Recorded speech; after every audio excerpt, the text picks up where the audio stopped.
안녕하세요. 오늘 세계를 듣다 채널에 오신 여러분 환영합니다. 오늘은 어떤 주제로 대화를 나눠볼까요? 네, 오늘은 버핏의 마지막 메시지, 철학은 남습니다라는 제목의 자료들을 좀 바탕으로 해서요. 2025년 5월 3일이었죠.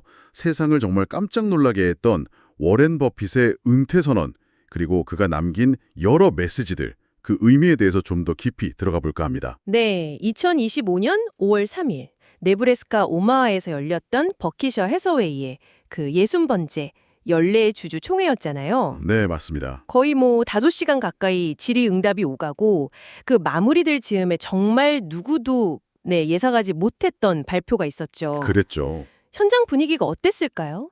자료들을 보면 그냥 놀라움이라기보다는 좀 더 복잡한 감정들이 있었다고 하던데요. 네, 그 자료들을 보면요. 버핏이 연단에 서서 이제 그렉 아벨이 회사를 이끌 시기입니다. 이렇게 좀 담담하게 말했다고 해요. 그 순간 장내에는 뭐랄까 잠시 정적이 흘렀다고 합니다.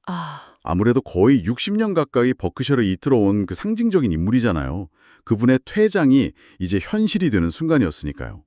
그렉 아벨에게 CEO 자리를 공식적으로 넘긴다는 선언이었죠. 본인은 그냥 단지 한 명의 관리자였다 이렇게 낮추면서도 회사의 진짜 성공은 우리의 철학 그리고 그것을 믿고 지지해준 주주 여러분 덕분이다 이렇게 강조한 점이 참 인상 깊었어요. 네네. 이게 단순한 겸손이라기보다는 버키셔라는 기업 문화의 어떤 핵심을 딱 짚은 발언 같다는 생각도 들었고요. 물론 뭐 주주로서 계속 조언은 하겠다 이런 여지도 남겼고요. 그게 핵심적인 부분인 것 같습니다. 특히 버크셔 해서웨이 주식은 단 한 주도 팔 생각이 없다. 결국 전부 기부할 거다 이 발언은요.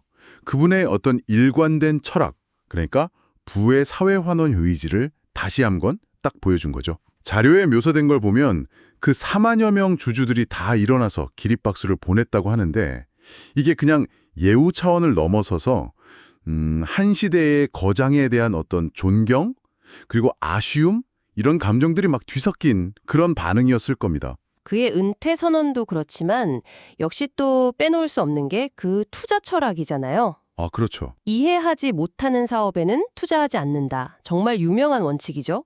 근데 요즘같이 이 기술 변화가 정말 빠른 시대에도 이 원칙이 글쎄요 여전히 유효할까요? 혹시 자료에 이 원칙을 뭐 어떻게 적용했는지 아니면 이런 변화하는 시장에 대한 그의 생각이 좀 담긴 부분이 있었나요? 아, 그거 흥미로운 질문인데요. 자료들을 좀 살펴보면 버핏 스스로도 그 기술 기업에 대한 이해가 좀 부족하다는 걸 인정은 해요. 하면서도 핵심은 자신이 아는 범위 내에서 확실한 경쟁 우위, 그 에코노믹 모웃이라고 하죠. 그걸 가진 기업을 찾는 것이다. 이렇게 강조를 합니다. 아, 해자요. 네, 그러니까 모든 분야를 다 알 필요는 없지만 내가 투자하는 그 분야에 대해서는 누구보다 깊이 알아야 한다. 이 원칙은 변하지 않았다는 거죠. 오히려 이렇게 정보가 막 넘쳐나는 시대일수록 이 이해의 깊이가 더 중요해진다. 이렇게 본 것 같습니다. 그렇군요. 결국 아는 것에 집중한다는 원칙의 중요성, 10년 이상 볼 것이 아니면 10분도 보유하지 말라는 그 장기 투자의 원칙도 뭐 비슷한 맥락이겠죠? 그렇죠. 자료에 혹시 이 원칙을 지키기가 좀 어려웠던 순간이라던가 아니면 그럼에도 불구하고 이 원칙을 계속 지켜나갔던 그런 구체적인 사례 같은 게 좀 언급되어 있나요? 네, 뭐 직접적인 사례라기보다는 몇 가지 상황들이 좀 암시되어 있는데요. 예를 들면 그 닷컴 버블 시기나 아니면 금융위기 때요. 단기적으로는 굉장히 큰 손실을 보거나 비편에 직면하기도 했지만 결국 기업의 내재 가치, 그러니까 intrinsic value라고 하죠. 여기에 대한 믿음을 지켰기 때문에 장기적으로는 큰 성공을 거둘 수 있었다. 이런 분석들이 나옵니다. 내재 가치요. 네, 여기서 말하는 그 내재 가치라는 게 단순히 현재 주가가 아니고요. 그 기업이 앞으로 벌어들일 현금 흐름, 이걸 바탕으로 평가한 어떤 본질적인 가치를 의미하는 거죠. 버핏은 그러니까 시장의 변동성, 즉 가격이죠. 가격과 기업의 본질, 가치를 아주 철저하게 분리해서 생각했던 겁니다. 위험은 자신이 무엇을 하는지 모르는 데서 온다는 그의 경고도 바로 이 지점과 연결되는 거고요. 아, 가격은 우리가 내는 돈이고 가치는 그것을 통해 얻는 것이라는 그 말이 딱 떠오르네요. 네, 맞습니다. 결국 감정에 휘둘리지 않고 그 본질 가치랑 장기적인 관점, 여기에 집중하는 인내심이 핵심이군요. 주식시장은 인내심 없는 사람에게서 인내심 있는 사람에게로 돈이 넘어가도록 설계되어 있다는 말이 정말 와닿습니다. 네, 그렇죠. 여러분께서도 꼭 투자가 아니더라도 이 이해와 인내라는 원칙은 삶의 어떤 중요한 결정을 내릴 때 한번 곱씹어 볼 만한 그런 지혜인 것 같습니다. 정확합니다. 그리고 이런 철학은 그의 삶 전체를 정말 관통하고 있어요. 특히 신뢰에 대한 그의 강조는 정말 주목할 만한데요. 신뢰요. 네. 신뢰를 쌓는 데는 평생이 걸리지만 무너뜨리는 데는 5분이면 충분하다는 말. 자료에서도 여러 번 강조되고 있더라고요. 실제로 버크셔의 경영 방식 자체가 각 자회사 CEO에 대한 아주 깊은 신뢰를 바탕으로 이루어진다고 분석하고 있습니다. 그러니까 뭐 숫자로 된 보고서 이런 것보다 사람에 대한 믿음을 더 중요하게 생각했다는 거죠. 투자에서의 이해와 경영에서의 신뢰, 뭔가 이렇게 맞닿아 있는 느낌이 드네요. 네, 그렇죠. 인간관계에 대한 그의 생각도 참 흥미로워요. 내가 사랑해주기를 바라는 사람이 실제로 나를 사랑해주는 것. 이게 진정한 성공이다. 이런 정의는 참 많은 생각을 하게 만들어요. 네. 나보다 나은 사람들과 어울리는 것이 좋다. 이런 조언도 결국 주변 환경이나 관계의 중요성을 말하는 거겠죠? 그렇습니다. 자료에 따르면요, 버핏은 의도적으로 자신에게 좀 영감을 주고 더 나은 사람으로 만들어줄 수 있는 그런 인물들하고 교류하려고 노력했다고 해요. 그의 오랜 사업 파트너 찰리 멍거와의 경계가 대표적이겠죠. 아, 찰리 먼거. 네. 또한 그의 그 검소한 생활 방식 있잖아요. 이건 역시 철학의 연장선상에서 해석이 됩니다. 수십 년간 같은 집에 살고 소박한 생활을 유지한 거. 이게 단순히 돈을 아낀다 이런 차원을 넘어서요. 오늘 누군가가 그늘에 앉아 쉴 수 있는 이유는 오래전에 누군가가 나무를 심었기 때문이다라는 말처럼 어떤 장기적인 가치와 본질에 집중하는 그의 태도를 보여주는 상징적인 모습이다. 이런 분석입니다.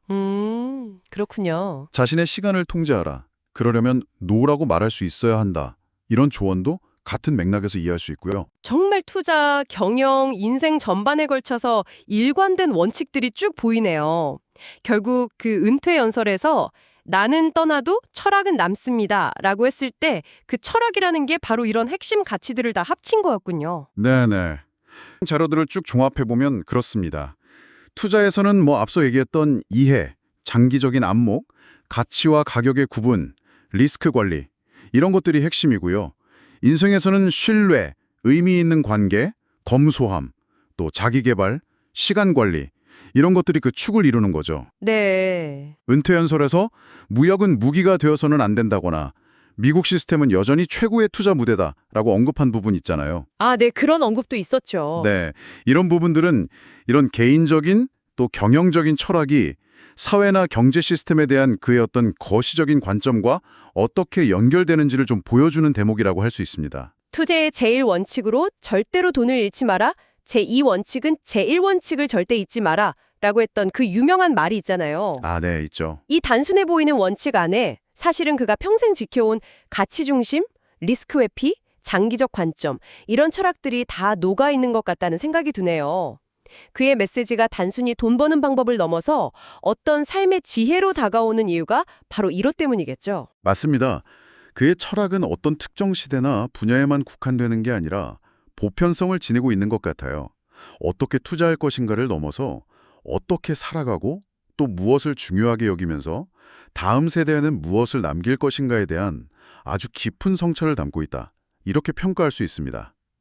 그의 은퇴는 뭐랄까 한 시대의 마무리를 의미하지만 그가 남긴 철학은 앞으로도 정말 오랫동안 많은 사람들에게 영감을 줄 거라고 생각합니다. 네, 워렌 버핏이 남긴 철학들은 정말 투자자뿐만 아니라 오늘을 살아가는 우리 모두에게 한 번쯤 생각해볼 지점들을 던져주는 것 같습니다.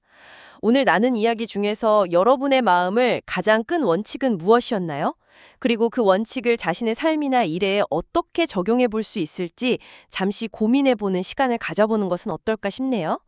지금까지 오늘 세계를 듣다 채널이었습니다. 시청해 주신 여러분 진심으로 감사드립니다.